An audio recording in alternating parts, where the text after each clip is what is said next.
მოსახლეობის იმ ნაწილს, ვისაც სახლში ყოფნას ახალი წლის შეხვედრა ღია ცის ქვეშ ურჩევნია, რიყი მასპინძლობდა, სადაც გალა კონცერტი საღამოს 10 საათზე დაიწყო და დილის 3 საათამდე გაგრძელდა. სცენაზე კი ერთმანეთს სხვადასხვა თაობის ქართველი და უცხოელი მომღერლები ცვლიდნენ.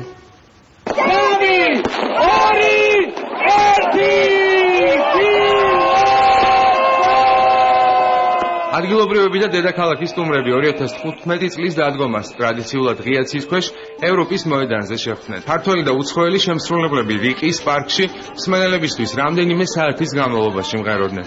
ევროპის მოედანზე მოწყობილ მთავარ სცენაზე საახალწლო კონცერტი გიო ხუციშვილის და ბიჭების ბენდმა გახსნა. ქართულ სიმღერას, რომელსაც მე ვასრულებ, მაგრამ ეს ახალი ინტერპრეტაცია ტემპი მივეცით ამას ყველაფერს, იმიტომ რომ ცხოვრებას ტემპი ჭირდება, ქუჩას ტემპი უნდა და მე არ ვიცი, აღფრთოვანებული ვარ, როგორ გისმენდე, როგორ იმეორებდე შენთან ერთად ყველა სიმღერაზე.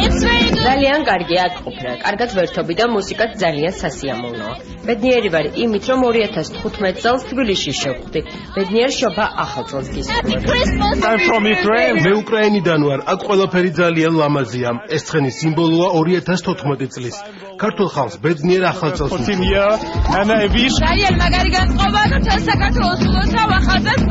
სრულიად საქართველოს შობა ახალწელს და რა ვიცი უსურვებ ყველაფერს საუკეთესო. სცენაზე ერთმანეთს სხვადასხვა თაობის ქართველი და უცხოელი შემსრულებლები ცვლიდნენ. მათ შორის იყო სპეციალურად ამ დღისთვის მოწვეული ჯგუფი პაროვ სტელარი.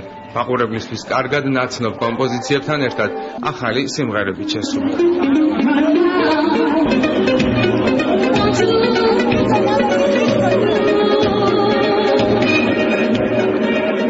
ნამდვილი ვარსკვლავები ასრულებენ ძალიან ლამაზ საახალწლო ჰანგებს. პირადად ჩემს სიმღერას რაც შეეხება შევასრულებ ძალიან ძველი ჯაზური სტანდარტი Holly Jolly Christmas, რომელიც არის ამ შემთხვევაში მაიკლ ბაბლის რეპერტუარიდან დაწვებული ვარ.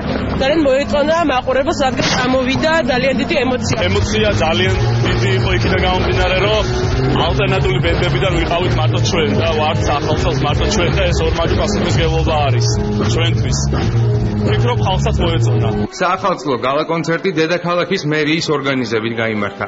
ევროპის მოედანზე დავით ნარმანია 2015 წლის დადგომას მეუღლესთან ერთად შეხვდა.